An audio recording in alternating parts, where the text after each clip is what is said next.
আসসালামু আলাইকুম রহমতুল্লাহ অবরাকাত। যেখান থেকে যিনি শুনছেন ও দেখছেন প্রত্যেককে স্বাগত জানাই, রমজানুল মুবারকের শুভেচ্ছা জানাই। আজ আমরা আলোচনা করব সাহারির মাহাত্ম্য সম্পর্কে। আমরা যে সাহারি গ্রহণ করি এটি অত্যন্ত গুরুত্বপূর্ণ একটি বিষয়। এটি মুসলমানদের জন্য একটি বিশেষ বৈশিষ্ট্য, সাহারি করা এবং যথাসময়ে ইফতার করা। এই সাহারি করে আমরা রোজা শুরু করি। সাহারিতে রয়েছে বরকত, সাহারিতে রয়েছে আল্লাহর রহমত। দেখুন, এই খাবার গ্রহণও আল্লাহর কাছে পছন্দনীয় এবং এটি ইবাদতের পর্যায়ভুক্ত। আল্লাহ পাক রব্বুল আলামিন পবিত্র কোরআনুল কারিমে বললেন, বিসমিল্লাহির রহমানির রহিম, কুলু ওয়াশরাবু হাত্তা ইয়াতাবায়্যানা লাকুমুল খায়তুল আবিয়াদু মিনাল খায়তিল আসওয়াদি মিনাল ফাজরি সুম্মা আতিম্মুস সিয়ামা ইলাল লাইল। যে তোমরা পানাহার করো ততক্ষণ পর্যন্ত যখন সাদা সুতো কালা সুতার থেকে আলাদা হয়ে যায় এবং ফজর প্রতিবাদও হয়, এবং ফজর থেকে তোমরা রোজাকে পূর্ণ করো রাত পর্যন্ত, সন্ধ্যা পর্যন্ত।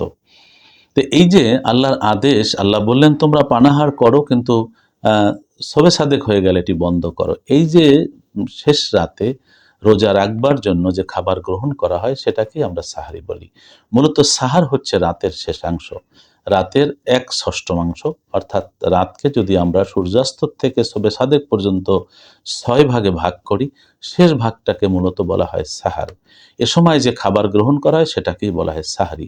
সাধারণত রোজাদার এ সময় সাহারি গ্রহণ করেন বা খাবার গ্রহণ করেন রোজা রাখবার জন্য, সে কারণে এটাকে বলা হয় সাহারি।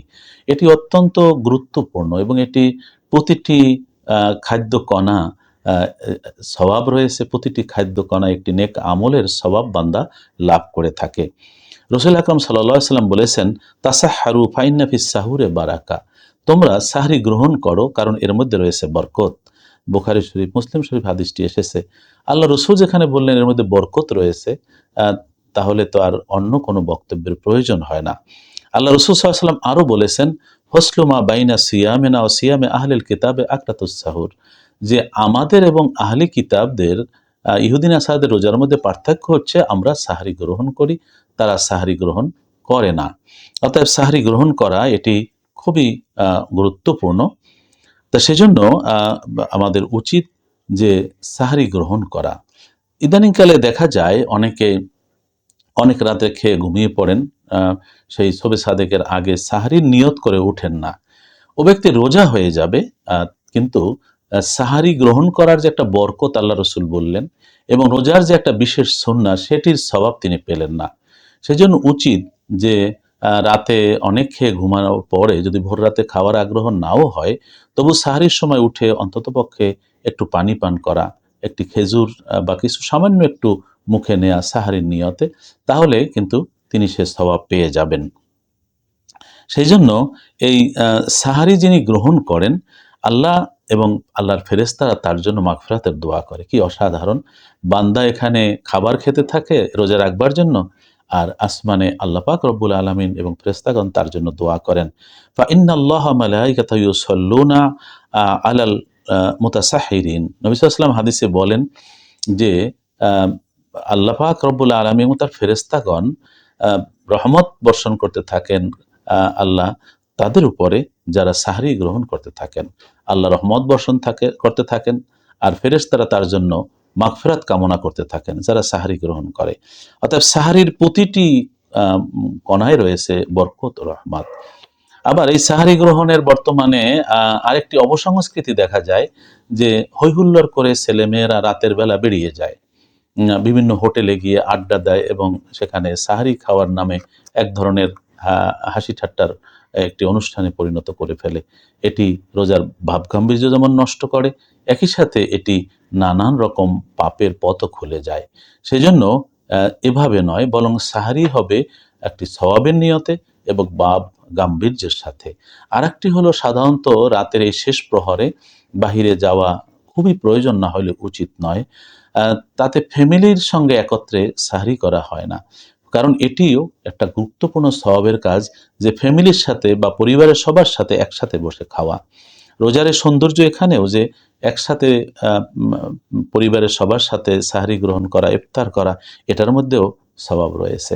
তো সেই জন্য সাহরির বিশেষ কিছু উপকারিতা হচ্ছে এই যে ফজরের নামাজ জামাতে আদায় করা সম্ভব হয়, কারণ সাহরিতে উঠে সাহরি খেয়ে এরপরই নামাজ যারা আছেন একত্রিত হয়ে ঘরে পড়তে পারেন, মসজিদে জামাত এগিয়ে আনা হয়, এটি সহজ হয়ে যায়।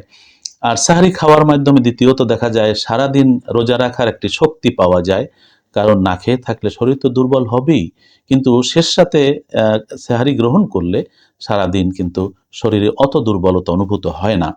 তৃতীয়ত আল্লাহ রসুলের সুন্নাহ প্রতিষ্ঠা হয়, সাহরি গ্রহণ দ্বারা আল্লাহ রসুলের সুন্নাতটা পালন করা হয়। নবী সাল্লাল্লাহু আলাইহি ওয়াসাল্লাম বলছেন, মান তামাসসাকা বিসুন্নতি ইনদা ফাসাদি উম্মতি ফালাহু আজরু মিয়াতি শহীদ। যখন মানুষ সুন্নাত ছেড়ে দেয়, সে সময় যদি কোনো সুন্নাতকে কেউ উজ্জীবিত করে, সে 100 শহীদের সওয়াব পাবে। অতএব এটি আমাদের কখনোই ত্যাগ করা উচিত নয়। চতুর্থত অধিক সওয়াব লাভ করা যায় সাহারি খাওয়ার সময়।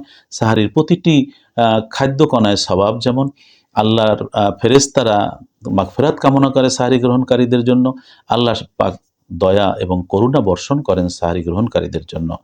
পঞ্চমত আহলি কিতাবের বিরোধিতা করা হয়। এটি রোজা রাখায় ক্ষতির সম্ভাবনা থাকে না, শারীরিক কোনো ক্ষতি হওয়ার সম্ভাবনা থাকে না। সপ্তমত যে পরিবারের সাথে এক সম্প্রীতি সৃষ্টি হয়, একই সাথে সাহারি গ্রহণ করা যায়। আরেকটি, সাহারিতে জাগ্রত হওয়ার যে একটা আগ্রহ, এই ভোর রাতে দোয়া কবুল হওয়ার একটা সুন্দর সময়। এ সময় দোয়া করলে আল্লাহ পাক রব্বুল আলামিন বিশেষভাবে দোয়া কবুল হওয়ার একটি মোক্ষম সময়, সেটি সম্ভব হয়। তাহাজ্জুদ নামাজ পড়বার একটা সুযোগ সৃষ্টি হয়, কারণ সাহরিতে উঠে সাহরি গ্রহণ করে তারপরে অথবা তার আগে 2 রাকাত, 4 রাকাত, 6 রাকাত, 8 রাকাত সুযোগ মতন তাহাজ্জুদ পড়া কিন্তু অনেকের এই রমজান উপলক্ষে সহজ হয়ে যায়। তো এটি একটি গুরুত্বপূর্ণ। আরেকটি হচ্ছে সাহারি গ্রহণ করলে একটা মানসিক প্রফুল্লতাও আসে। তো সর্ব মিলিয়ে সাহারি গ্রহণ করা অত্যন্ত গুরুত্বপূর্ণ, তাৎপর্যপূর্ণ। এটি শুধুমাত্র খাওয়া নয়, শুধুমাত্র কিছু গ্রহণ করা নয়, বরং এর বহুমাত্রিক তাৎপর্য রয়েছে। সেই জন্য সাহারি একটি ইবাদত, সাহারি একটি বিশেষ আমল, রমজানুল মুবারকের একটি বিশেষ সৌন্দর্য। সে কারণে আসুন আমরা সওয়াবের নিয়তে এবং বহুমাত্রিক এই তাৎপর্য উপলব্ধি করার জন্য, লাভ করবার জন্য সাহরি গ্রহণ করি। আল্লাহ পাক রব্বুল আলামিন আমাদেরকে যথাযথভাবে রোজা পালন করার তৌফিক দান করুন। আমিন। আসসালামু আলাইকুম ওয়া রাহমাতুল্লাহি ওয়া বারাকাতুহু।